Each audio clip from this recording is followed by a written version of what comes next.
Hey guys, it's Nay from our humble homestead here, and today's video is about starting tomato and pepper seeds indoors. So that's my gardening task for today. So I wanted to share the whole process of how I've learnt to start them successfully. Last year I experimented for the first time growing tomatoes and peppers, and I planted them out too late in the wrong conditions.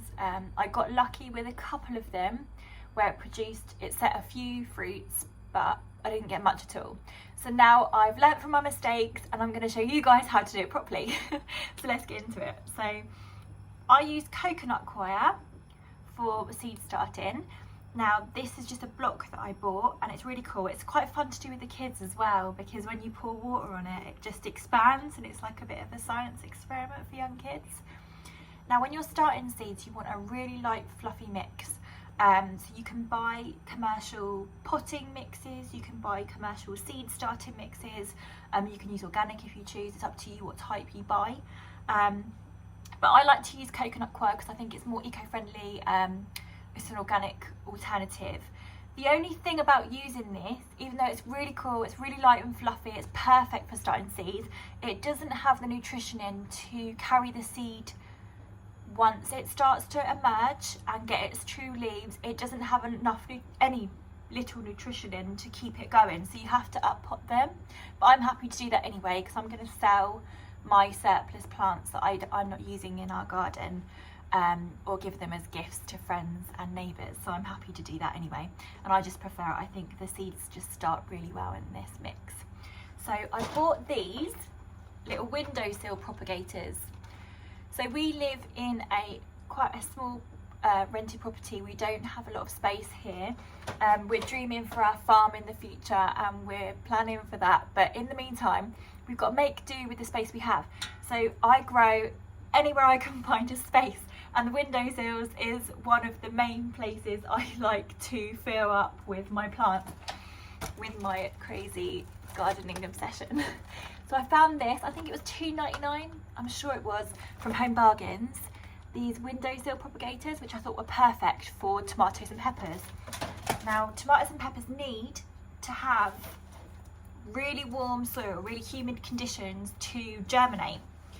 Now, if I direct sowed them in the garden when it started getting warm, end of April, May time, I would be losing out on a month or two's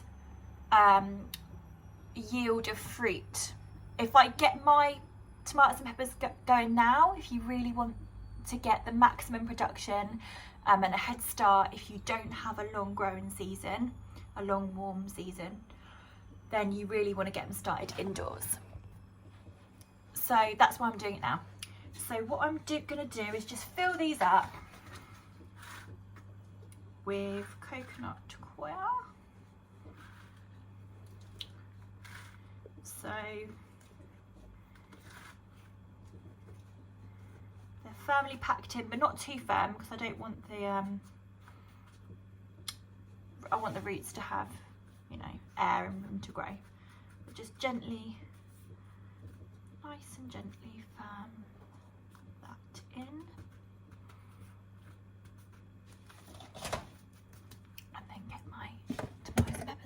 Now this cute little seed storage box is something that hubby bought me when we were shopping in the clearance section in the garden centre last lockdown. The first or second one, I don't even know how many we've been in now. And it was reduced because it was bashed up a little bit, and I got it for a great deal. I'm so excited. It's got beautiful like leather handles. It's so cute. This is where I geek out on all of my seeds, and then I get my seed collection out. So this year I'm going to be starting sweet banana peppers. I found these online. I've searched high and low. I watched one of my favourite YouTubers, Jessica Sowards, on Roots and Refuge Farm. She's like a big tomato geek and she grows loads of tomatoes and peppers in her beautiful farmland with this big high tunnel, and this was one of the ones I think that I saw her grow, and her kids just pick them off the plant and eat them straight away, and I wanted that for my kids they love to eat fresh food from the garden. So I'm going to try this one. Sweet banana peppers. These are the long red macaroni peppers. Again, they're sweet, they're not spicy. I'm not a big spicy girl. My husband is, so I do grow spicy varieties for him. But I've already got a really spicy plant for him that I overwintered inside. So this one is really nice in salads, or like I like dipping it in hummus. It's really lush. And the habanada, is it habanada? Habanada, yeah. Habanada or habanada chili plant. This is a variety they've created that is like a hybrid. Is it a hybrid? Don't quote me on that. I think it's a hybrid. So they've created it without the heat. Normally I think habanada peppers are really hot. So it's a nice tropical fruity flavour. So I'm excited to try that one this year.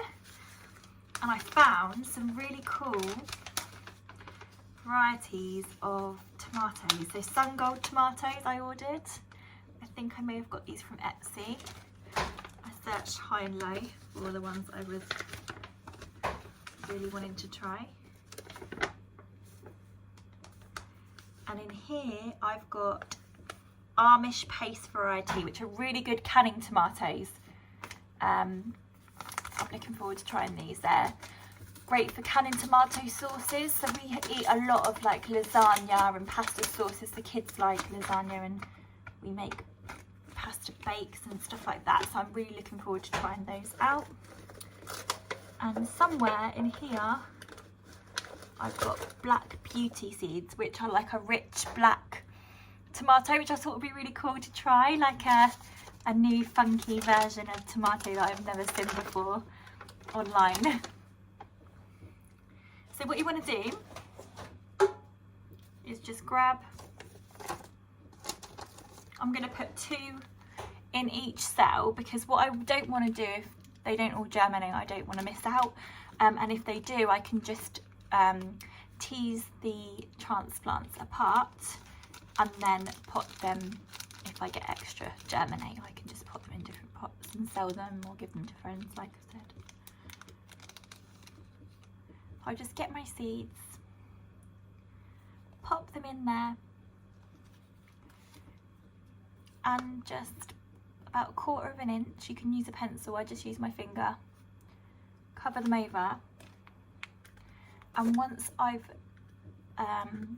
planted all my seeds, I just give them a quick squirt. So this is already moist, this coconut coir or potting mix, whatever you want to use. You want to make sure it's already really moist. And then once you've planted them, just squirt it on top to further moisten them so the seed gets really, really wet for germination. That's really important. And then what you'll find is in these propagators with a humidity dome on top, it gets really warm. It keeps it humid, it keeps it warm. It's like a little mini greenhouse on your windowsill, and that helps to regulate the temperature and get it germinating. Now tomatoes and peppers need, I think it's 20 degrees, but around 20 degrees Celsius to germinate. The soil needs to be at that temperature. So because it's still really cold here in Basingstoke and I want a head start, I bought a heat mat. You can get these seed heat mats online. They're just reasonably priced, they're not too expensive, and it just helps keep the even temperature. And I just place my propagator on top of the heat mat. I've got 2 here, one for peppers, one for tomatoes, and wait for them to germinate. So I'm just going to do that same process. We're exactly the same with the peppers and the tomatoes, all the varieties that I've got.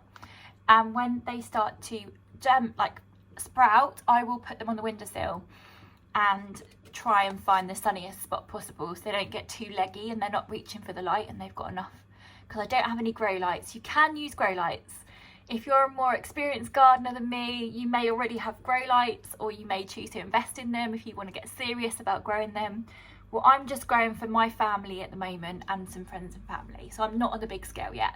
But when we do get a bigger plot of land, I probably will invest in a grow light seedling station and go all out, because I'll be doing it on a larger scale. But can you see, it's just such a simple process, really easy. Pop them in, cover them up, spray them, put them in my tray and turn the seed heat mat on, and that's it, I'm done. and I just got to sit and wait then, and it's such an easy, quick process, and I find it like, I really geek out. I find it really exciting, like the thought of just, you know, from start to finish, all I have to do is that, water it and keep checking on it and make sure it's warm enough, and in what, 4-5 months, whatever it is, in the midsummer, I'm going to be having lush peppers and yummy tomatoes, fresh dinners, fresh pasta sauce, you know, just going out in the garden with my friends in the evening, plucking off tomatoes and eating them with my kids, and it's going to be amazing. So I hope that's helped you. I hope that's just shown you how simple and easy and cheap it can be. It really doesn't have to be expensive. You can get seeds online for a couple of quid if you do research and look around, and it's really fun if you like this kind of thing to look for those different varieties, and I'm looking forward to showing you guys on my channel how they look when they're grown. So definitely the Black Beauty tomatoes is going to be one of my favourites to show, because I've never seen a black tomato before, and it'll be interesting to see what it tastes like. Apparently they're really like smoky in flavour, so that'd be really cool.